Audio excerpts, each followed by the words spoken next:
मराठी जिंकली, महाराष्ट्र जिंकला, आपलं हिंदुत्व आणि विकासाचा अजेंडा जिंकला. धन्यवाद महाराष्ट्र. भाजपनं राज्यभर लावलेल्या होर्डिंग्सची जोरदार चर्चा. भाजपनं मानले महाराष्ट्रातील मतदारांचे आभार. 27 वर्षीय ऋषिकेश देशमुख अमरावतीचे महापौर होणार अशी चर्चा. मंत्री बावनकुळेंचे निकटवर्ती असलेले ऋषिकेश देशमुख भाजपचे अमरावतीतले सगळ्यात तरुण नगरसेवक. रवी राणांच्या स्वाभिमानी पक्षाचीही त्यांच्या नावाला पसंती. ईव्हीएमच्या मुद्द्यावरून धाराशिवमध्ये असंतोष निर्माण करण्याचं काँग्रेसचं षडयंत्र. भाजपचे माजी जिल्हाध्यक्ष नितीन काळे यांचा आरोप. सोलापूरमधील अक्कलकोट तालुक्यातील भाजपचे नेते आनंद तानवडे यांचा शिवसेनेमध्ये प्रवेश. आमदार सचिन कल्याण शेट्टी यांनी भाजपत घराणेशाही सुरू केलेली असून निष्ठावंत लोकांवरती अन्याय होत असल्याचा आरोप झाला. अहिल्यानगर महानगरपालिकेच्या महापौर पदासाठी ओबीसी महिला आरक्षण जाहीर. भाजपचे माजी शहराध्यक्ष अॅडव्होकेट अभय आगरकर यांच्याकडून मूळ ओबीसी प्रवर्गातील महिलेला संधी द्यावी अशी मागणी. उपेक्षित घटकांना मुख्य प्रवाहामध्ये आणण्यासाठी मूळ प्रवर्गातील व्यक्तीचा हक्क हिरावू नये असंही विधान. नागपूर महापालिकेसाठी काँग्रेसकडून संजय महाकाळकर यांची गटनेतेपदी नियुक्ती. महापालिकेमध्ये काँग्रेसचे 35 नगरसेवक विजयी. 27 जानेवारीला गटनेता निवड प्रक्रिया ही पूर्ण केली जाणार. सिंधुदुर्गातील कणकवलीमध्ये समान मतं समान किंमत अशा आशयाचा बॅनर लावला होता. मुंबई गोवा महामार्गावरील हळवल फाटा इथले बॅनर चर्चेत, मात्र आता बॅनर हटवलाय. ओबीसी आरक्षण आणि निवडणुकीसंबंधी 27 जानेवारीला सुनावणी. आरक्षणाची 50% मर्यादा ओलांडल्यामुळे काही जिल्हा परिषद आणि पंचायत समिती निवडणुका प्रलंबित. त्यावरती सर्वोच्च न्यायालयाकडून स्पष्टतेची शक्यता. 12 जिल्हा परिषदांच्या 761 जागांसाठी 7,695 उमेदवारी अर्ज वैध. अर्ज माघारीसाठी आजपासून 27 तारखेपर्यंतची मुदत. 27 तारखेला दुपारी 3 वाजता सर्व लढतींचं चित्र स्पष्ट होणार. दक्षिण सोलापूरमधील मंद्रुप पंचायत समितीच्या अर्ज छाननीवेळी नाट्यमय घडामोडी. भाजपकडून दोघांना एबी फॉर्म, ज्याचा अर्ज रद्द करण्यासाठी अखेरच्या क्षणी जिल्हाध्यक्षांनी पत्र दिलं होतं, त्याच उमेदवाराचा अर्ज निवडणूक निर्णय अधिकाऱ्यांनी वैध ठरवलाय. जळगावच्या पाळधी इथं शिवसेनेचे मंत्री गुलाबराव पाटलांच्या मुलाचे भावी जिल्हा परिषद अध्यक्ष असे बॅनर. युवा पर्व प्रतापराव पाटील भावी जिल्हा परिषद अध्यक्ष असा मजकूर. तर प्रेमापोटी कार्यकर्ते बॅनर लावतात. गुलाबराव पाटलांची प्रतिक्रिया. सांगलीच्या वाळवामध्ये निवडणुकीच्या काळामध्ये जादूटोण्याचा प्रकार. दिवंगत राजाराम बापू पाटील आणि प्रतीक पाटील यांच्या प्रतिमेला टाचण्या टोचल्या. धाराशिव जिल्ह्यामध्ये काका विरुद्ध पुतणा सामना. माजी आरोग्यमंत्री तानाजी सावंत यांच्या विरोधामध्ये पुतणे धनंजय सावंत यांनी स्वतंत्र उमेदवार उभे केले. कार्यकर्त्यांवरती अन्याय होत असल्यामुळे अपक्ष उमेदवारी अर्ज भरल्याची प्रतिक्रिया दिली.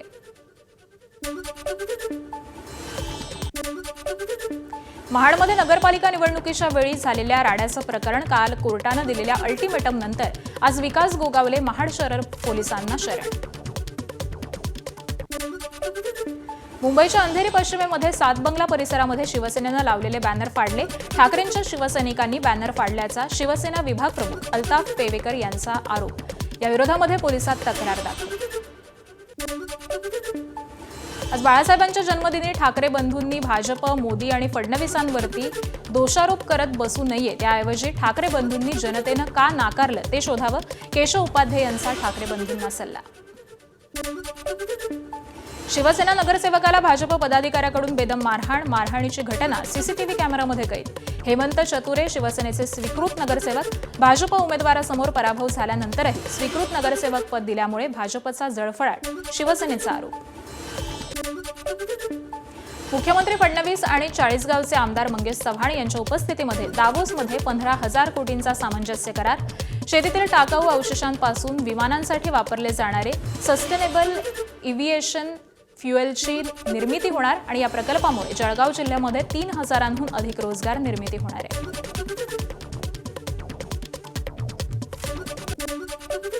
शिवसेना प्रमुख बाळासाहेब ठाकरेंची 100वी जयंती. उद्धव ठाकरेंकडून मुंबईतील रिगल थिएटर समोर बाळासाहेबांच्या पुतळ्याला अभिवादन. आदित्य ठाकरे आणि पक्षाच्या इतर नेत्यांकडून देखील बाळासाहेबांना आदरांजली. बाळासाहेब ठाकरेंच्या जयंतीनिमित्त आदित्य ठाकरेंची खास एक्सपोस्ट. आजा तुझा आशीर्वाद हीच माझी ताकद, हीच माझी ऊर्जा, अशा शब्दांमध्ये आदित्य ठाकरेंकडून भावना व्यक्त. राज ठाकरेंकडून सामना वृत्तपत्रामध्ये बाळासाहेबांवरती विशेष लेख. बाळासाहेबांच्या कलेची देशात योग्य कदर झाली नाही, राज ठाकरेंकडून खंत व्यक्त. तर बाळासाहेब ठाकरे हा विद्यापीठांमधून शिकवण्याचा विषय, राज ठाकरेंच्या लेखात उल्लेख. बाळासाहेब म्हणजे महाराष्ट्राची सिंहगर्जना होती, त्याच सिंहगर्जनेमुळे महाराष्ट्र सुरक्षित. सामनाच्या अग्रलेखातून शिवसेना प्रमुखांना अभिवादन. उपमुख्यमंत्री एकनाथ शिंदे बाळासाहेबांना अभिवादन करणार. सकाळी मंत्रालयामध्ये बाळासाहेब ठाकरेंच्या प्रतिमेला पुष्प अर्पण करणार. तर रिगल सिनेमाजवळील बाळासाहेबांच्या पूर्णाकृती पुतळ्यालाही पुष्प अर्पण करणार. शिवसैनिकांना तुम्ही दिलेलं बाळकडू आम्ही सदैव जपून ठेवू. बाळासाहेबांच्या जन्मशताब्दीनिमित्त ठाकरेंच्या शिवसेनेची व्हिडिओ पोस्ट. बाळासाहेबांनी आपले ठाम विचार आणि निर्भीड ठाकरी बाणा जपताना महाराष्ट्र हिताशी कधीही तडजोड केली नाही. शिवसेना प्रमुखांच्या जयंतीनिमित्त शरद पवार यांची एक्सपोस्ट करत आदरांजली.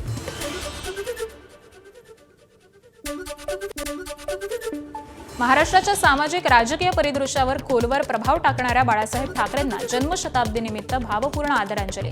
पंतप्रधान नरेंद्र मोदींची एक्सपोस्ट.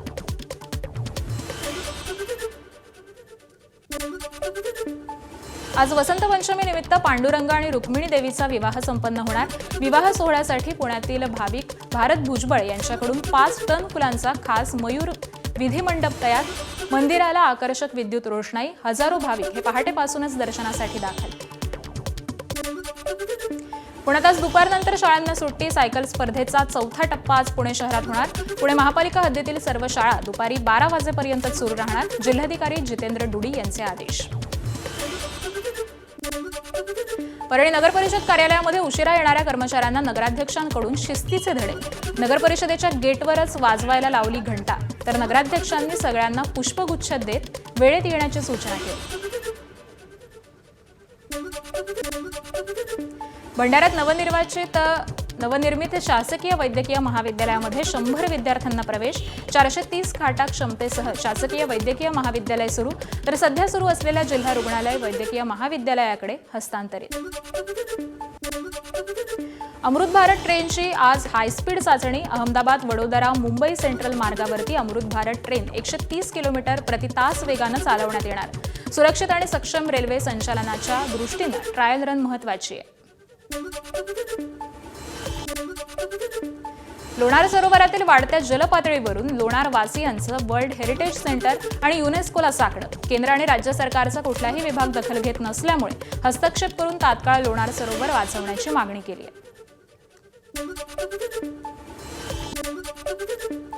दाट धुक्यामुळे उत्तर भारतातून येणाऱ्या रेल्वेगाड्यांना मुंबईमध्ये येण्यास विलंब. मेल एक्सप्रेसला प्राधान्य दिल्यामुळे लोकलचे वेळापत्रक हे कोलमडलं. नोकरदारांना कार्यालयामध्ये पोहोचण्यास उशीर.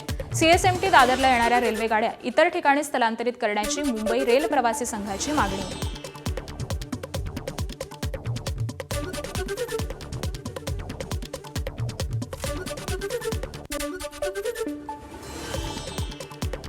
गोंदियाच्या देवरी तालुक्यातील उचेपूर ग्रामपंचायत अंतर्गत डोबाटोला इथं सुरू असलेल्या बियर बार विरोधामध्ये ग्रामस्थ आक्रमक. 26 जानेवारीला सामूहिक आत्मदहनाचा दिला इशारा.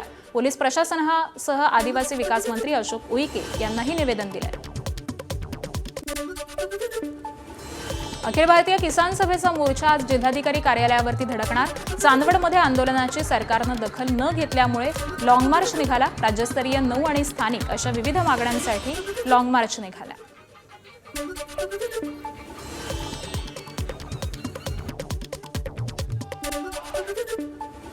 प्रजासत्ताक दिनानिमित्त भारतीय नौदलाकडून कवायतींचा व्हिडिओ पोस्ट. प्रजासत्ताक दिनाच्या परेडमध्ये चित्ररथाद्वारे दिसणार भारतीय नौदलाची ताकद.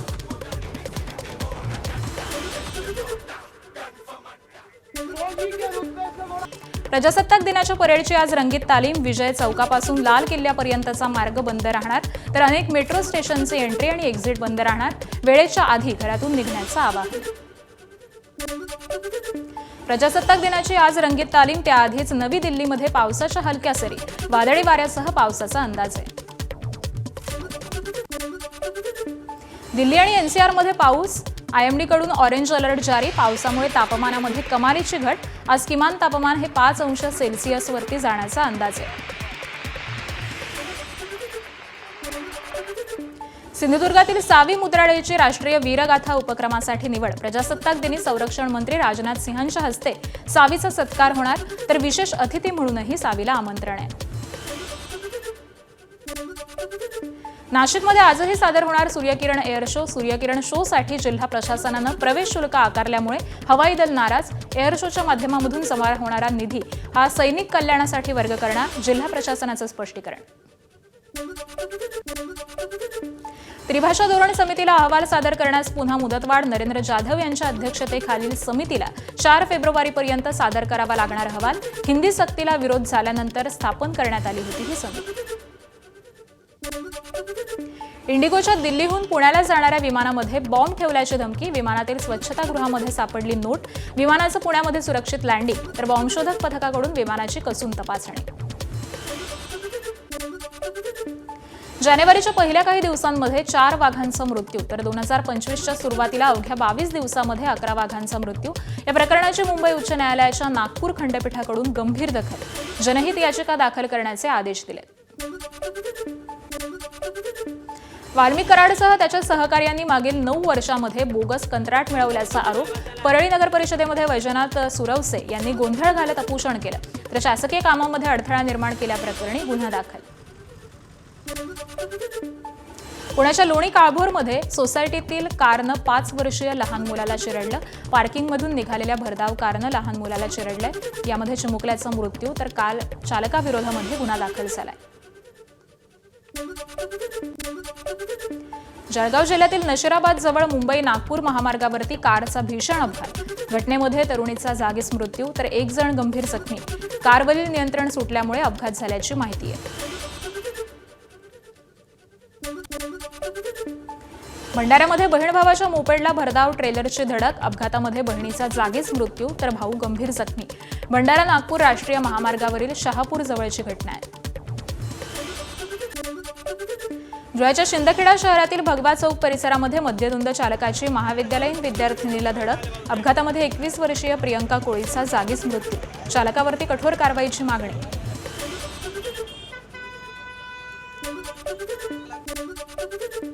तेलंगणातील सिकंदराबादमध्ये टोल गेल्यामुळे महिला 7 वर्षीय मुलीसह दुचाकीवरून पडली. घटनेमध्ये मागून येणाऱ्या ट्रक खाली ती चिरडली गेल्यामुळे मुलीचा मृत्यू, तर महिला गंभीर जखमी झाली.